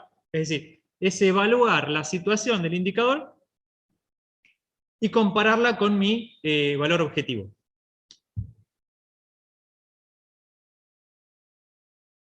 Obviamente que uno evalúa acciones, pero también responsables, y uno tiene que tratar de, un poco el ejercicio que hicimos acá con la parte de presupuesto, ¿no? Las causas de los desvíos, es decir, ¿qué pasó? ¿Por qué pasó esto? ¿Hubo una mala previsión? O sea, había el estándar, ese valor objetivo que tenemos ahí, ¿ya había quedado obsoleto? ¿Mi planificación fue deficiente? Entonces el indicador tiene que ser otro. ¿Hubo algún error en el registro? Es decir, tal vez el error estuvo en el sistema de información. El sistema de información me estaba dando mal, porque andaba mal, porque el que cargaba ese sistema no, era un pasante que recién entraba y no sabía que había que poner tal cosa. Obviamente que puede fallar la ejecución y puede ocurrir también por azar, digamos, que alguna cuestión azarosamente, digamos, no se haya dado como uno quería. No es el caso más común. Y lo ideal es tomar medidas correctivas y oportunas. Es decir, para eso se hace el control de gestión, para tomar medidas correctivas de manera lo más rápido posible, por eso lo de oportunidad. La oportunidad del control. 5 componentes entonces de todo proceso de control, explicado mucho mejor por Gili en el apunte. Acá una breve introducción al tema. ¿Alguna duda? Insisto, la clase que viene vamos a seguir hablando de indicadores, la otra vamos a hablar de tablero de control, o sea que vamos a seguir viendo muchas de estas cosas. Bien. Y tenemos los requisitos de todo proceso de control. Requisito quiere decir cómo un proceso de control tiene que ser, o qué cualidades debe cumplir para ser un adecuado proceso de control. Tiene que estar adaptado a las necesidades del usuario, es decir, a las necesidades de aquel que va a usar esa información para tomar decisiones. Quiero decir, si el usuario es, sí, supongamos, un gerente general sin mucha idea de cuestiones técnicas, cuando haces un tablero no le podés poner todo con lenguaje muy técnico, muy específico, y que no entienda. Tiene que estar adaptado a las necesidades. Como dijimos, tiene que estar orientado a una rápida detección de desvíos, que lo más rápido posible se detecte el desvío. Trabajar por excepciones. Esto tiene que ver, algo había hablado Andrés del control por excepción el otro día, y es esto de que control por excepción quiere decir que, bueno, es esto que hacía el presidente del directorio, ¿recuerdan que miraba lo que estaba en rojo? Porque el tiempo es dinero, el tiempo es tirano, y uno no puede estar controlando y poniéndose a investigar cada uno de todos los indicadores. Bueno, ¿a dónde uno va? A los problemas. ¿A dónde uno va? A las excepciones. Uno toma decisiones y actúa sobre las excepciones, sobre aquellas cuestiones que uno marca como problemáticas. Eso sería gestionar por excepciones. Como problemáticas porque son críticas. Ya el hecho de que un indicador esté en un tablero ya habla de una cuestión crítica y muy importante. Y si encima la marcamos como rojo porque vemos que tiene un comportamiento menor al deseado, con más razón. Tienen que ser objetivos. ¿Qué quiere decir objetivo? Que si Andrés hace un control de un indicador y lo hago yo, el indicador y el control y el desvío tiene que ser exactamente el mismo. ¿Qué quiere decir? Que los dos fuimos a la misma fuente de información, que los dos comparamos lo mismo, que utilizamos los mismos datos. Eso es objetivo, un control objetivo. No importa quién lo hace, siempre tiene que dar igual. Flexible, flexible quiere decir para un control tiene que adaptarse a esto que decimos, estos entornos cambiantes. Por ahí requiere que se modifique una variable, que se modifique el valor objetivo, o que se modifique lo que estoy controlando. Económico, nunca, nunca. Un control puede ser más caro que el beneficio de haber hecho ese control. ¿Se entiende? Yo para esto siempre doy un ejemplo poco académico, pero que es muy gráfico, que es un capítulo de Los Simpsons. Veo que hay gente que es fanática de Los Simpsons y cualquier cosa le dice, sí, porque viste que Bart, bueno, no, yo no soy de esos, pero hay un capítulo que el señor Burns instala todos como cámaras. Lo recuerdo algo así, establece dos cámaras de vigilancia en cada una de las oficinas para que no le roben. Y le dice el señor Smither, sí, con esto vamos a evitar otra vez que nos roben. Y le dice Burns, claro, ¿cuánto nos habían robado el año pasado? Sí, nos habían robado como $4.000. Sí, con este sistema de vigilancia que costó $1 millón vamos a terminar con el robo. O sea, ese chiste de Los Simpsons tiene que ver exactamente con esto. O sea, un sistema de control, ¿cómo vas a establecer un sistema de control que te costó $1 millón? Que te roben los 4.000, que te roben 10.000 si querés. O establecer un sistema de control más barato, o no controles, y te perdés los 4.000, los tomás como giro del negocio. No puedo poner contrato a un auditor que me cuesta 100.000 pesos por mes, más cargas sociales, me sale 150.000 para controlar el trabajo de 3 personas que en el año, 150.000 por mes son 1.800.000 al año, para controlar el trabajo de 3 personas que, no sé, supongamos me faltaron 100.000 pesos el año pasado. Y no lo contraté, o sea, da por perdido los 100.000 o resolverlo de otra manera. Entonces eso, es económico. Nunca el esfuerzo de hacer un control económico en tiempo puede ser mayor al beneficio que me va a dar a mí hacer ese control. Comprensible, quiere decir, para todos los involucrados, para el que lo diseña, para el usuario, etc. Y como dijimos, ya lo repetimos un par de veces, la importancia de que impulse a la acción correctiva. Es decir, todo control para que rápidamente uno sepa qué tiene que hacer. Bien, está con los requisitos de los procesos de controles, también está explicado en los apuntes, lo pueden leer, y cualquier duda lo vemos en otro momento. Y bueno, ya promediando las 2 horas de Zoom, vamos a tratar de redondear, porque bueno, algunos participantes de Zoom se fueron, es mucho, acá sería menos elegante que se levanten y se vayan, así que el problema de la presencialidad, están atrapados. Pero bueno, vamos a tratar de ir cerrando. Nos quedó por ver el tema de control de áreas clave, horas críticas. Les propongo que esto lo retomemos el lunes, que vamos a ver indicadores. La clase del lunes es por Zoom, ¿no? 100% por Zoom. Vamos a ver indicadores y retomamos esto de áreas claves. En el entorno hay un ejercicio de áreas clave. Es un Word que tiene un cuadro, determinados tipos de empresas, y les pido a ustedes que piensen qué áreas clave uno podría elegir para controlarlas. Si quieren ir pensándolo, ¿qué es área clave? Área clave vendría a ser como grandes, van a ser los grandes grupos de indicadores que uno va a poner en un tablero.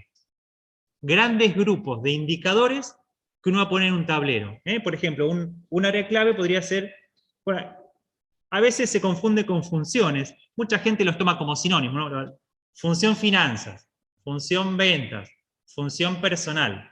Entonces yo puedo decir, acá están todos los indicadores de personal, todos los indicadores de finanzas, pero a veces está bueno ser como un poquito más específico, entonces hablar, por ejemplo, no de producción, sino hablar de calidad de la producción. Ese vendría a ser como un área crítica que es un poco más específica que la función producción. Ya le estoy dando a los indicadores que va a haber ahí adentro, yo ya les doy como una orientación, un cariz, son indicadores que van a tener que ver con la calidad.